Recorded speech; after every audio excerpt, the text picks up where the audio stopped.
சரி வா பார்க்கலாம் வா. கேர்ள்னா வந்து எப்படி இருக்கும்னு கத்துக்கோங்க முதல்ல, சரியா? உட்கார்ந்து நீங்க வந்து காமிக்கிறீங்க அவ்வளவுதானே. ஏதோ பெரிய இது மாதிரி ஓவரா பேசிட்டு இருக்கீங்க. பிரியங்கா மணிமேகலை இந்த ரெண்டு பேருக்கும் கொஞ்ச நாளைக்கு மட்டும் தான் ஒரு பிரச்சனை ஓடிட்டு இருக்கு. அந்த பிரச்சனையில பிரியங்கா தான் டாமினேட் பண்ணிட்டு இருக்காங்க. என்ன ஒழுங்கா ஆங்கர் பண்ண விடலாம் அப்படின்னு சொல்லிட்டு மணிமேகலை குக் வித் கோமாளில இருந்து வெளியே வந்துட்டாங்க. இப்போ என்னன்னா ஒரு ஆடியோ ஒன்று லீக் ஆயிருக்கு காய்ஸ். இப்போ அது என்னன்னு சொல்லிட்டு பார்க்கலாமா? ஏதோ பெரிய இது மாதிரி ஓவரா பேசிட்டு இருக்கீங்க. அவன் அறிவாளித்தனம். ஏன் ரூடா பேசுறீங்க? உனக்கு என்ன பிரச்சனை? ஒரு நாள் இவளோட விஷயத்துல எதுக்குமே நான் வந்து போட்டி போட ரொம்ப டவரா பேசிட்டு வேலை.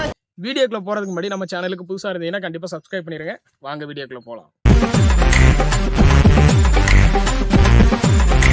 இப்போ என்னன்னா ரெண்டு பேரும் குக் வித் கோமாளி செட்ல சண்டை போட்டுதான் ஒரு ஆடியோ ஒன்று லீக் ஆயிருக்கு. ஆனா அது உண்மையானு கேட்டா உண்மை இல்லை.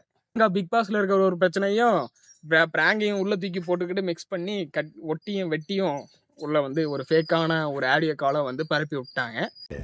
அது ஃபேக். பெரிய இது மாதிரி ஓவரா பேசிட்டு இருக்கீங்க. அவன் அறிவாளித்தனம். ஏன் ரூடா பேசுறீங்க? உனக்கு என்ன பிரச்சனை? ஒரு நாள் இவளோட விஷயத்துல எதுக்குமே நான் வந்து போட்டி போட ரொம்ப டவரா பேசிட்டு வேலை வச்சுக்காதீங்க, புரியுதா? ஏன் இஷ்டப்படி எடிட் பண்ணி மாத்திட்டேன்.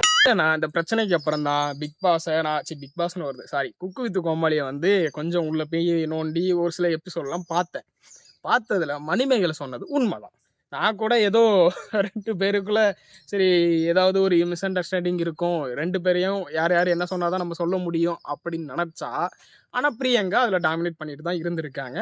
அவங்களோட ஒரு மணிமேகலோட ஆங்கர் ரோலை இவங்க எடுத்து பண்ணுற மாதிரி தான் அந்த ஷோவில் தெரிஞ்சிச்சு. 2-3 ஷோலையே அவங்க எந்த அளவுக்கு டாமினேட் பண்ணுறாங்கன்னு சொல்லிட்டு தெரிஞ்சிருச்சு. இப்போ வந்து ஆங்கர் ஆனீங்க. அதுதான் மேடம் ஒரு பிரச்சனை. மத்த எல்லாம் ஓகே. அவங்க நீ எப்படி ஆங்கர் பேர் வச்சவங்களுக்கு தெரியுது எல்லாம். இதுல வேற என்னன்னு சொன்னாங்க கைஸ், பிரியங்காவால வந்து நிறைய ஆங்கர்ஸ் வந்து லேடி ஆங்கர், அதாவது வந்து உமன்ஸ் ஆங்கர் வந்து நிறைய பேர் வந்து வெளியே போயிட்டாங்க. அதனால வந்து நிறைய பேரால இவங்க வந்ததுல இருந்து உள்ள வந்து அவங்களால சாதிக்க முடியல அப்படின்னு சொல்லியிருந்தாங்க. அதுல ஒன்று பாவனாவையும் சொல்லியிருந்தாங்க.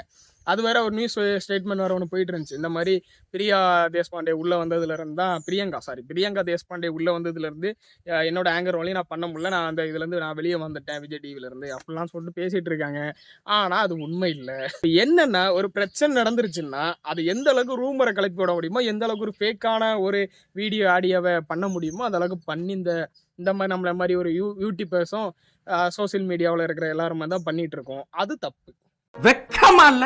அதனால காய்ஸ் என்ன நடந்துச்சோ அதை சொல்லுங்க. அதை விட்டுட்டு இருந்துக்கிட்டு சும்மா தேவையில்லாம இருந்துக்கிட்டு ஒரு ஃபேக்கான நியூஸை ஸ்ப்ரெட் பண்ணி கொடுத்துட்டு உங்களுக்கு வியூஸ் வேணும் சப்ஸ்கிரைப் வேணும்னு சொல்லிட்டு ஒரு ஃபேக்கானதை பரப்பி விடாதீங்க. தப்பு. நீங்க இதை பத்தி என்ன நினைக்கிறீங்க? உங்களோட இது எப்படி இருக்கு? உங்களோட மைண்ட் செட் எப்படி இருக்கு? யார் தான் தப்பு பண்ணிருப்பா, பிரியங்காவா மணிமேகலையா அப்படின்னு சொல்லிட்டு கீழே கமெண்ட் செக்ஷன்ல கமெண்ட் பண்ணுங்க. நான் கூட ரெண்டு பேருக்கும் சாதகமா இருக்கலாம் தான் நினைச்சேன். ஏன்னா வந்து யார் மேல தப்பு இருக்குன்னு இன்னும் முழுசா நமக்கு தெரியாதுன்ட்டு. ஆனா ஒரு சில எபிசோட்லாம் பார்க்கும் போச்சுல பிரியங்கா ரொம்ப டாமினேட் பண்ணியிருக்காங்க. அவங்க மணிமேகலோட ஆங்கர் வேலையை செய்ய விடாம.